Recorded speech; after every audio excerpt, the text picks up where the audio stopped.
TVT au cœur de l'information.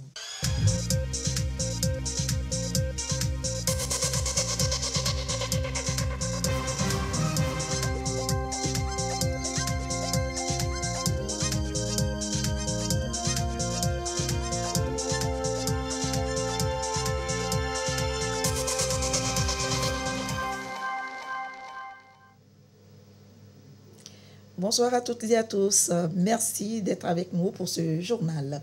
Au menu de l'actualité ce lundi, il y a d'abord l'enquête post-censitaire qui se poursuit, une opération pour évaluer le dernier recensement de la population et de l'habitat.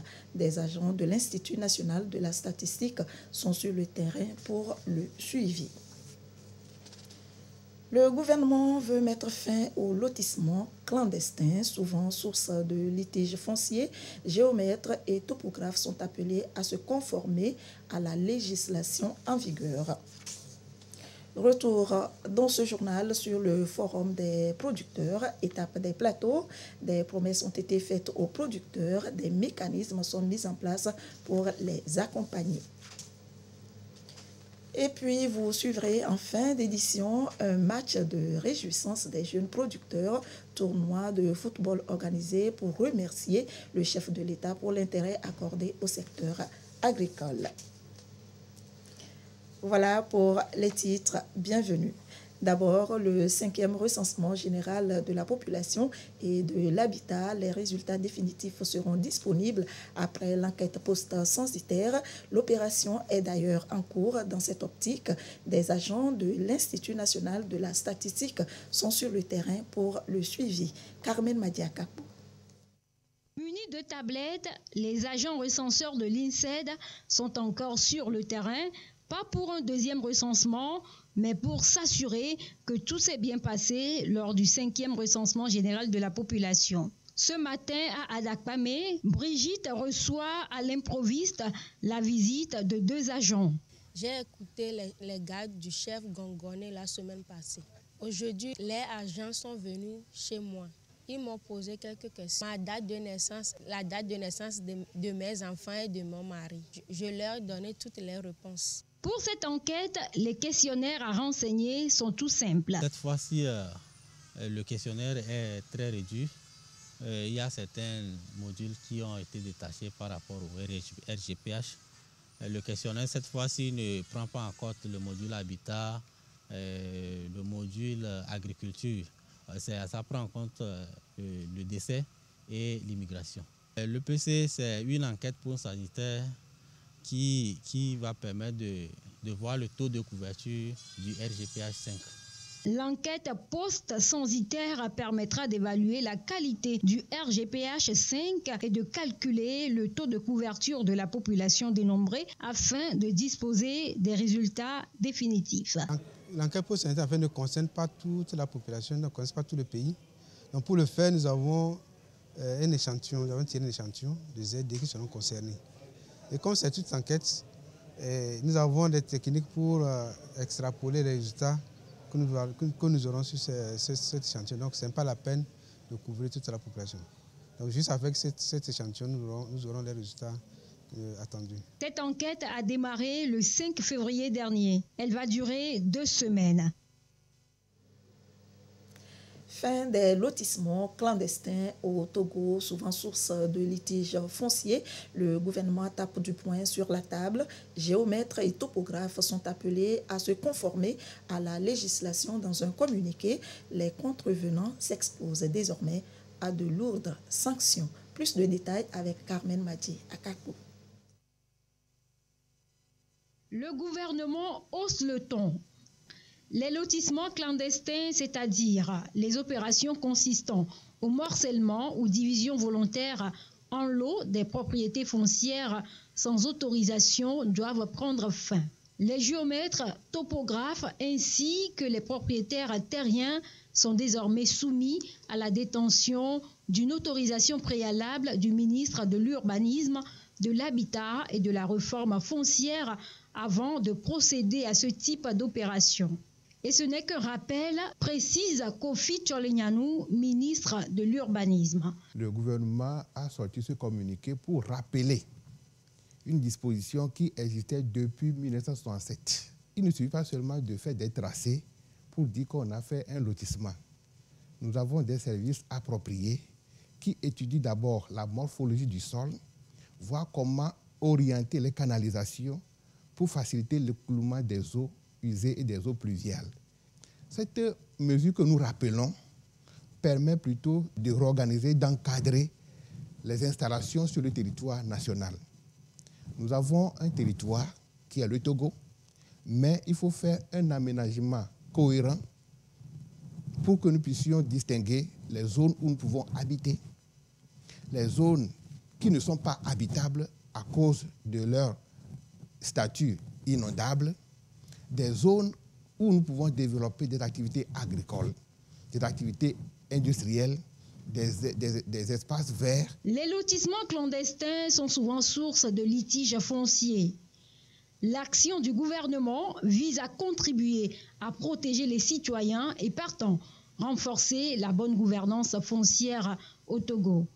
Le code foncier demande que l'immeuble que vous voulez lotir soit d'abord immatriculé pour que l'immeuble ait un titre foncier. À défaut de titre foncier, que l'immeuble ait un contrat de vente notarié, un certificat administratif, un jugement de propriété avec le plan, le levé de votre parcelle et les documents annexes. Vous introduisez une requête au ministre de l'urbanisme qui va maintenant servir ses services techniques pour élaborer le plan d'aménagement de votre zone. Donc quand je dis plan d'aménagement, il faut qu'on distingue que le territoire est organisé en zone urbaine et en zone rurale. Lorsque vous devez faire votre opération de lotissement dans une zone urbaine, ça veut dire qu'il y a déjà un plan directeur. Donc nos services vont vous préparer le plan d'aménagement en fonction du plan directeur de la zone.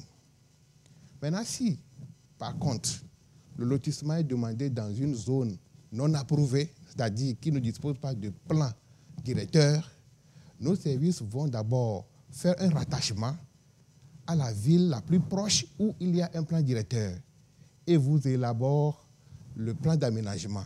Et c'est le plan d'aménagement que votre géomètre agréé prendra pour aller implanter.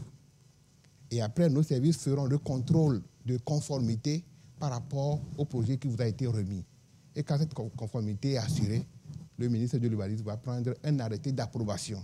Tout contrevenant sera puni. Les sanctions sont aussi bien pécuniaires que pénales. La sanction pécuniaire va de 2 millions à 5 millions au titre d'amende. Et la sanction pénale, c'est un emprisonnement de 1 à 5 ans. Je vais juste rappeler aux acteurs, notamment les géomètres, de se conformer scrupuleusement à ces mesures parce que l'État ne va plus tolérer. Nous allons sévir tous ceux qui iront à l'encontre de ce communiqué. L'État va agir. La tâche revient donc aux maires. Ils doivent exiger avant toute opération de lotissement sur leur ressort territorial l'autorisation signée par le ministre de l'Urbanisme et un permis de construire. Les ministres de l'économie, de la sécurité, de l'administration territoriale et de l'agriculture accordent aussi une grande importance au respect de cette mesure qui a pour objectif de lutter contre les lotissements illégaux et les défis qu'ils engendrent en matière de sécurité, d'urbanisme et d'environnement.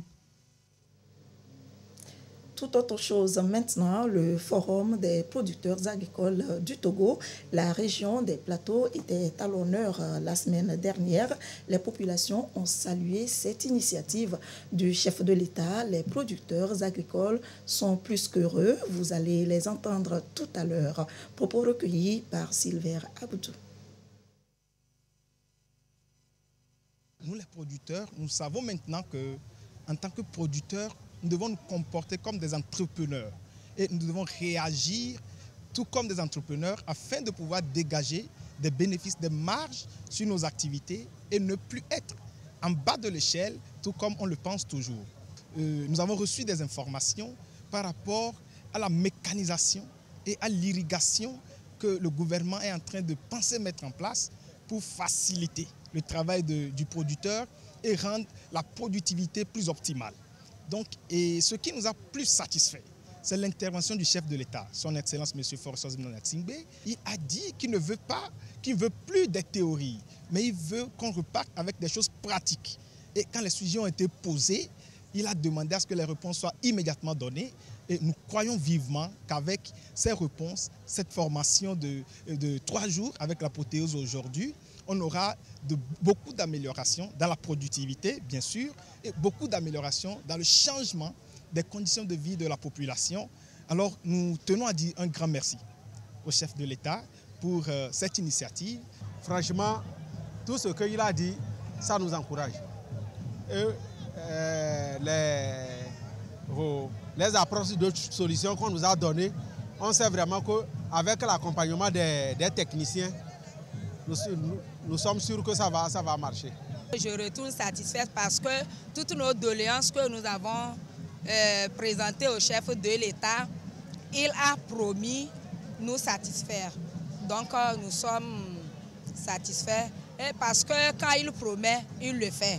Donc nous avons confiance qu'ils ont promis. Il y a des choses dans la semaine même qui vont arriver. Ce qui nous a plus intéressé, il a amené les partenaires techniques pour rassurer l'accompagnement qu'ils vont faire à notre pays.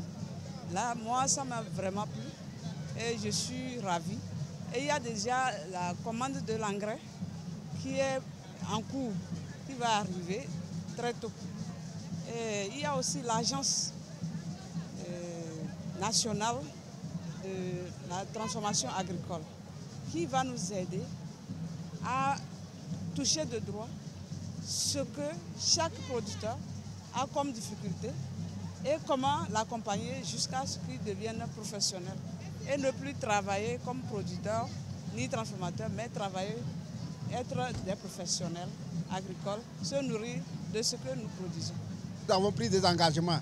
Ces engagements, c'est d'abord de travailler ensemble et respecter les principes coopératifs et les valeurs coopératives afin que les coopératives puissent bien fonctionner, pour que l'agriculteur puisse tirer profit de sa production.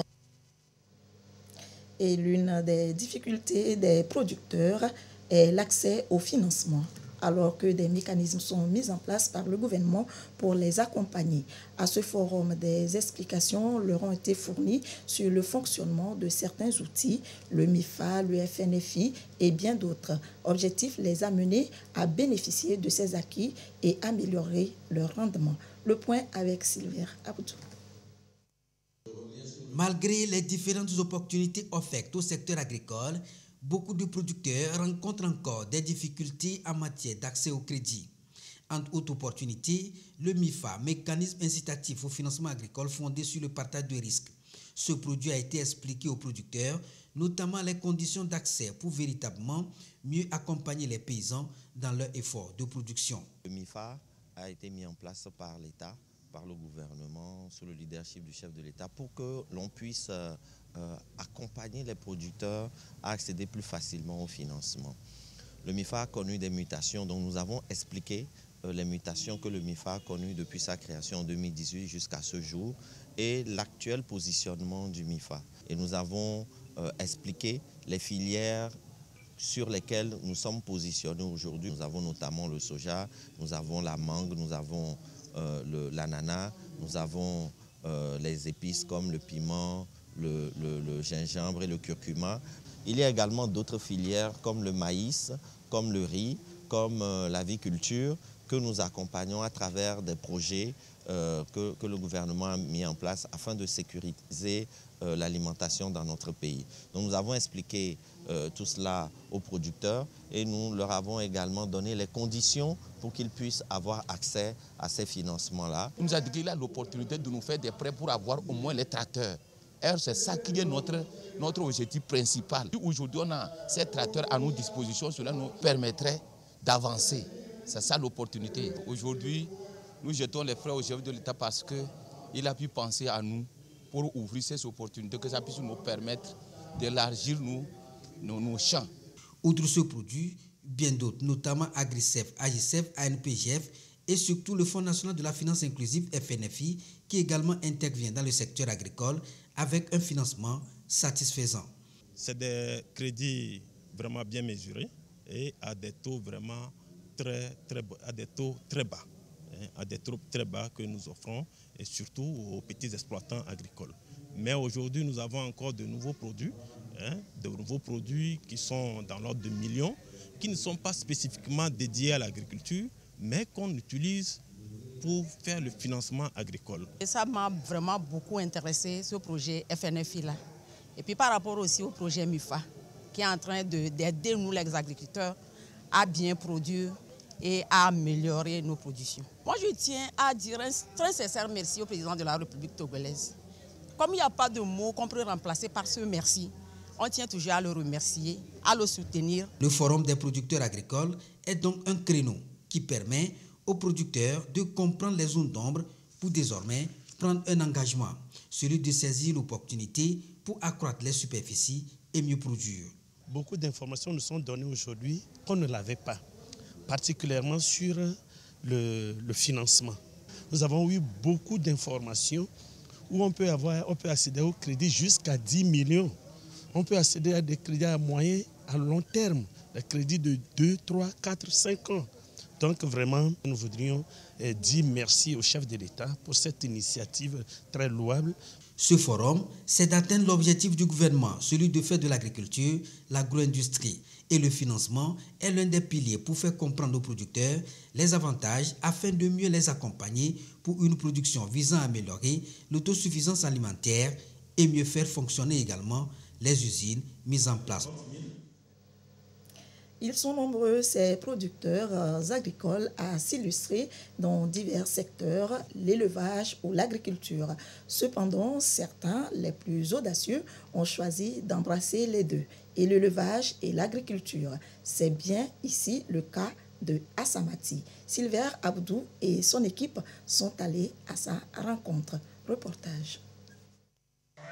Démarré en 1996 par l'élevage des caprins, le promoteur a choisi d'associer également les ovins, une filière qui lui a permis d'avoir aujourd'hui plus de 300 têtes. Outre les ovins, l'élevage des bovins et des volailles, une activité qu'il embrasse si bien grâce à l'appui du projet PASA, projet d'appui au secteur agricole, qui lui a permis l'aménagement du site à travers la construction des enclos pour mieux entretenir son bétail.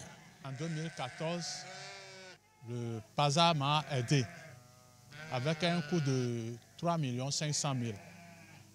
C'est avec ça que j'ai fait la construction. J'ai acheté aussi des animaux, les abreuvoirs, tout ça là. Donc voilà, aujourd'hui, j'ai un effectif de 350 têtes. Et c'est ici qu'il s'est installé, à Rukakopé, à une dizaine de kilomètres de la ville d'Atapamé. Également semencier, il allie donc l'agriculture et l'élevage, deux secteurs qu'il trouve ambitieux. Au lieu d'utiliser par exemple l'engrais chimique pour le champ, il utilise plutôt le fumier pour enrichir les sols et assurer une bonne production. Moi-même maintenant, j'achète peu d'engrais parce que j'utilise beaucoup de fumier. Voilà, dans la semaine, on a ramassé ça. Ça fait hier déjà et aujourd'hui encore, j'ai encore du fumier. On verse ça dans le champ et quand on fait le labour maintenant, la culture change en même temps. Tu ne mets pas de l'engrais, mais la végétation est déjà là. Donc c'est comme ça qu'il faut faire l'élevage accouplé de l'agriculture. Mais tout a commencé par la production des vivriers et bien d'autres cultures. C'est en 2009 que j'ai commencé avec les semences. Et je suis devenu semencier à la formation. Je produis toutes les semences, à peu près. Mais cette année, je n'ai produit que le maïs, le soja et le niébé. Pour la campagne 2022-2023, il a emblavé 10 hectares de soja et de maïs uniquement pour les semences. Ceci pour répondre à un contrat de partenariat. On a signé un contrat avec le PIA pour les semences. Et le prix de kilo, pour le moment, c'est à 600 francs, qui est le prix du contrat. Avec ce forum, il faut que le chef de l'État nous soutienne comme il a l'habitude de le faire. Il le faisait et il continue. Mais je voudrais qu'il continue davantage pour que les Togolais mangent à leur faim. C'est dire que des opportunités s'offrent aujourd'hui aux producteurs. Et c'est justement le vœu du chef de l'État qui veut faire des agriculteurs des vrais entrepreneurs agricoles et surtout leur permettre de jouir du fruit de leur travail. C'est bientôt le tour de la région de la Kara pour le FOPAT, mais en attendant, l'ANSAT prépare le terrain. L'Agence nationale de la sécurité alimentaire du Togo a débuté à cet effet des opérations de prélèvement auprès des producteurs pour les soutenir. Nestor Mouzou. La terre ne trompe pas. Illustration avec ce magasin rempli de maïs des producteurs de la coopérative Wasuto de Chikawa dans la Bina. Pour le renouvellement de ces stocks, l'Agence nationale de la sécurité alimentaire du Togo a effectué une opération d'achat auprès de la coopérative. Cette coopérative a livré 150 tonnes de maïs blanc à l'ANSAT pour la somme de 28 millions de francs CFA. Depuis des années, le ministère de l'Agriculture et ses partenaires accompagnent les producteurs pour accroître leur production. Ces accompagnements ont des retombées positives sur la vie de ces producteurs. J'ai 2 filles à Lomé, des étudiantes. Je paye 1 500 000 chacun. Il y a un qui est à Kara. Lui, il est à l'université privée à CIB Kara. Que l'agriculture ne trompe jamais. Vraiment, nous sommes très, très reconnaissants de la part de l'État, le gouvernement. Moi, je n'ai pas allé à l'école, mais ce que je fais dans le cadre de l'agriculture est bénéficier des appuis, j'ai pu réaliser beaucoup de choses. S'il y a des enfants, il y a 3 élèves à Kara qui font le PTS et il y a 2 à Palmé, à l'EFA de Tofek. Je les ai inscrits, inscription libre, et je paye 400 000 francs par élève. Ils sont 2, je paye 800 000 francs par an. Si ce n'est pas grâce à l'agriculture, comment j'allais gagner ces fonds-là pour accompagner les enfants? En quittant Chikawa, l'ANSAT a mis le cap sur Bidjandé, dans la préfecture de Doufelgou. Bidjandé est une zone de forte production de riz. 42 tonnes de riz paddy et 10 tonnes de maïs ont été collectées par l'Agence nationale de la sécurité alimentaire du Togo à Bidjandé, ce qui équivaut à 8 620 000 francs CFA. Ici aussi, le témoignage des producteurs est éloquent.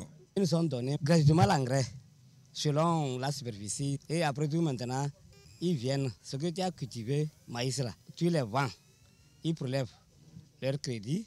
Et le reste, maintenant, on te donne ta part. C'est intéressant.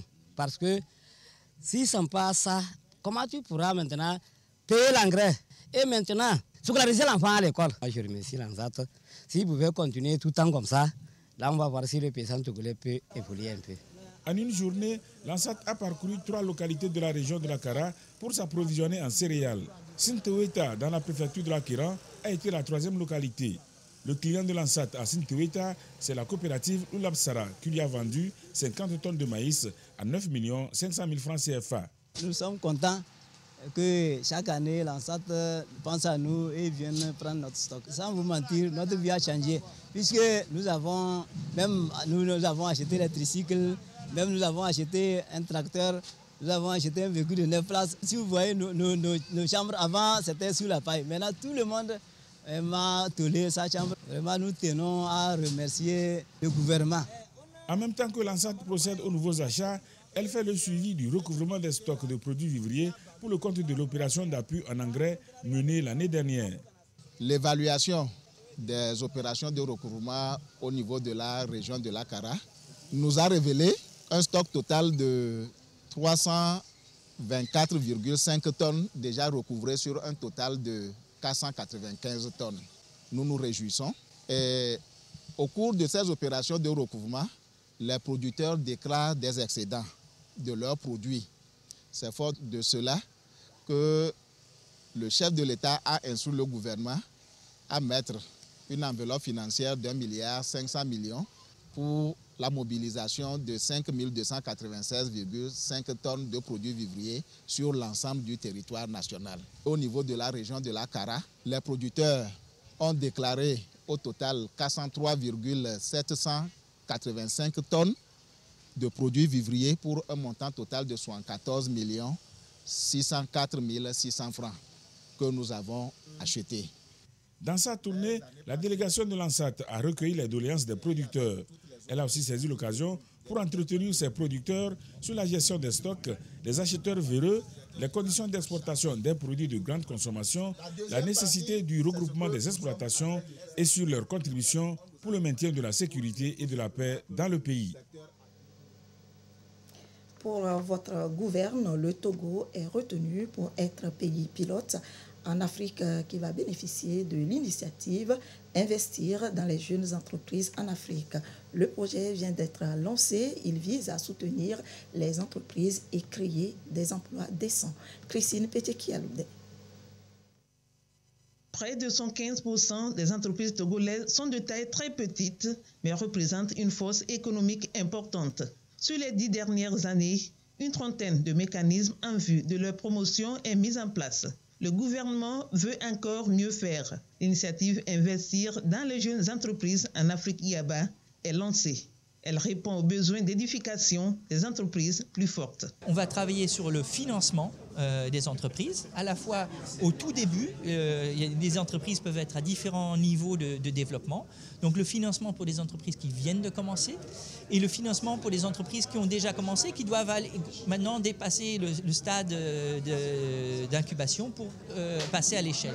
Au niveau de l'accompagnement, il y a également tout le cadre réglementaire qui doit être adapté pour permettre justement aux entrepreneurs de plus facilement commencer des entreprises et les faire grandir.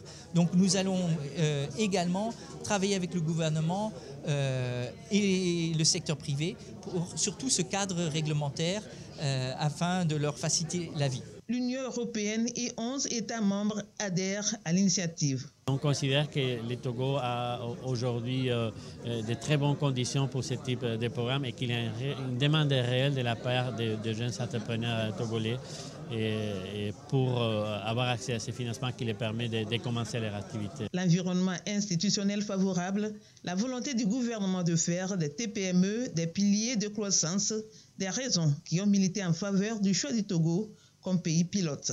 L'ambition du chef de l'État pour une meilleure prospérité de l'écosystème entrepreneurial est grande. Elle se traduit sur la période 2020-2025 dans le cadre de la feuille de route par une réforme qui vise à améliorer les mécanismes d'accompagnement aux TPME. La matérialisation de cette vision du chef de l'État nécessite de penser à des outils nouveaux, des moyens nouveaux, des synergies et dynamiques nouvelles capables de centraliser tous les efforts consentis jusque-là en faveur des TPME pour une coordination meilleure, optimale et efficace. Une initiative IABA de l'Union européenne que nous lançons conjointement ce jour, justement, au sein de l'agence des TPME, avec la présence de tous les partenaires, s'inscrit justement dans cette optique de consolidation de tous les efforts niveau pays en matière d'accompagnement des entrepreneurs et des TPME. IABA fait partie intégrante de la stratégie Global Gateway, un mode nouveau d'investissement qui participe au développement des infrastructures de qualité. Elle contribue également à relier les personnes, les biens et services en Afrique et dans le monde. Partons maintenant pour le Tchad, en bref, où les rebelles du FACT sont jugés devant la chambre criminelle spécialisée. C'est la première audience. Plus de 400 accusés seront jugés pour l'assassinat notamment du président Idriss Déby en avril 2021. En bref, encore, le bilan continue de s'alourdir en Turquie et en Syrie. Plus de 35 000 morts. Des survivants sont retrouvés 7 jours après le séisme. La prise en charge des rescapés, un autre défi à relever. Revenons en page nationale, sport football FOPAT 2023. À l'issue du forum des producteurs dans les plateaux, les jeunes producteurs donc ont organisé un match de football pour remercier le chef de l'État pour son engagement en faveur du secteur agricole. Le résumé du match avec Sylvain Abdou. Des jeunes agriculteurs répartis en 2 équipes pour témoigner leur reconnaissance au chef de l'État pour la réussite du Forum des producteurs dans les plateaux. Et ceci autour du ballon rond, un jeu fédérateur pour manifester leur enthousiasme à la politique agricole du président de la République. Ce match de réjouissance a opposé Diama FC en blanc et Agbonou en blanc-vert. À l'entame du match, Diama FC a montré sa suprématie avec 2 buts engagés. Agbonou a multiplié ses offensives avec une réalisation réduisant de 1 le score. Score qui sera conservé jusqu'au coup de sifflet final. Diama FC 2, Agbonou 1. Diama FC emporte donc la coupe de cette compétition. Une bonne organisation, nous sommes très contents, nous avons vu de bons jeux, nous vous remercions, surtout les organisateurs qui ont eu l'initiative d'organiser cette coupe, nous sommes très contents. Le capitaine de Agbonou FC a salué cette dynamique qui leur a permis d'évaluer à travers ce jeu les acquis de ce forum qui constitue désormais un nouveau départ pour les producteurs. Pour nous, c'est l'occasion de nous réunir pour partager les valeurs de cette rencontre et d'inscrire aussi nos différentes activités dans cette vision de l'État qui est de faire la promotion des différentes filières agricoles au Togo. Il faudrait que derrière cette politique agricole, qu'il y ait une bonne mobilisation des jeunes braves qui prennent conscience du secteur agricole et qui vont vraiment s'engager derrière cette politique pour que les résultats escomptés par l'État puissent être atteints. L'ambition à travers ce match de réjouissance, c'est de dire merci au chef de l'État pour son engagement dans le secteur agricole visant une transformation structurelle de l'économie. Qu'est-ce qu'ils disent? Ils disent que le président de la République est venu passer un message à l'occasion du FOPAT. Ce message, ils l'ont trouvé intéressant. Ce message, ils considèrent qu'il y a lieu de le ventiler, de le diffuser, de le relayer un peu partout. Et qu'il faut saisir toutes les occasions pour que ce message soit porté dans toutes les contrées de notre pays, à tous les hommes et à toutes les femmes. Ce message dit simplement qu'au Togo, l'agriculture doit servir à nous nourrir. La sécurité alimentaire est l'un des volets. Le deuxième volet, c'est la transformation agro-industrielle. Ça implique que nos productions agricoles augmentent et soient suffisantes à la fois pour nous nourrir, mais également pour nourrir les unités industrielles qui s'installent dans notre pays. À travers ce match, les jeunes producteurs agricoles entendent également rassurer le chef de l'État pour leur engagement de faire de l'agriculture un secteur porteur pour une agriculture plus efficace et durable. La Saint-Valentin, c'est demain, 14 février. Les amoureux s'apprêtent à célébrer l'événement, à chacun sa formule. Emballage de cadeaux, dîner surprise, les vendeurs d'articles de circonstance se frottent déjà les mains. Ils espèrent faire de bonnes affaires. En tout cas, ça promet. Tour de ville, Gisèle Kozona. De la rose rouge et du rouge blanc. La couleur est dominante à tout coin de rue. À quelques heures de la célébration de la Saint-Valentin, des compositions florales et des gadgets, mais aussi des tenues glamour à faire fondre le cœur. J'aimerais la fêter avec mon partenaire, lui prouver combien de fois je l'aime. La fêter aussi avec mes parents parce que tout d'abord, l'amour, c'est pas seulement entre hommes et femmes. Ça peut se faire entre familles. J'aimerais offrir comme cadeau, en tout cas à mon papa, un pack de verre de vin et un chocolat. À mon partenaire, un parfum. Nous sommes en train de le préparer pour demain. Demain serait le bon jour pour que nous tous, nous motivons pour sortir ensemble. Moi, je vais offrir cette bouquet de fleurs-là avec ce cœur d'amour-là. Donc, il a écrit sur ça un message. Que brille à jamais la flamme de notre amour. Aujourd'hui, moi, je suis déjà venue pour acheter mes nounous et mes fleurs. Donc, j'invite tous les autres à venir pour faire comme moi. Si la fête des amoureux ne passera pas inaperçue chez certains, d'autres, par contre, n'y adhèrent pas pour diverses raisons. Pour la Saint-Valentin, moi, je ne suis dans rien parce que chez nous, dans la religion, nous ne sommes pas autorisés à la fêter. Tous les jours sont des jours de fête pour nous. Bonne fête à eux. Quoi qu'il en soit, c'est un moment qui fait battre le cœur pour l'être aimé. Une opportunité d'affaires pour satisfaire les besoins du temps. Ici, dans cette boutique, on trouve un peu de tout ce qu'il faut pour redire « je t'aime » à sa moitié. Côté mobilisation, je dirais que ce n'est pas ça en tant que tel, vu que les gens crient qu'il y a la crise financière, mais on espère d'ici demain que cela va changer. Ceux qui arrivent, ils sont plus intéressés par les nounous, il y a d'autres par les kits, ici on a fait des ensembles, il y a des biscuits, chocolat, des parfums, donc chacun avec son goût, mais le plus ce sont les nounous. On est en train de se préparer pour le grand jour demain.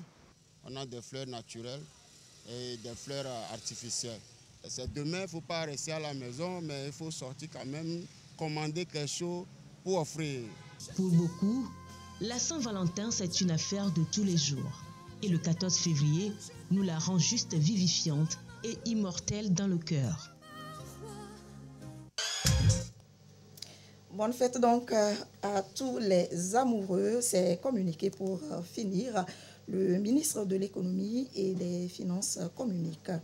Il est porté à la connaissance des candidats originaires du Togo et des autres États membres de la Conférence interafricaine des marchés d'assurance CIMA qu'un avis d'appel à candidature en vue du recrutement d'un cadre en qualité de risque analyste junior pour la SICARE est lancé, dont le siège est à Lomé au Togo.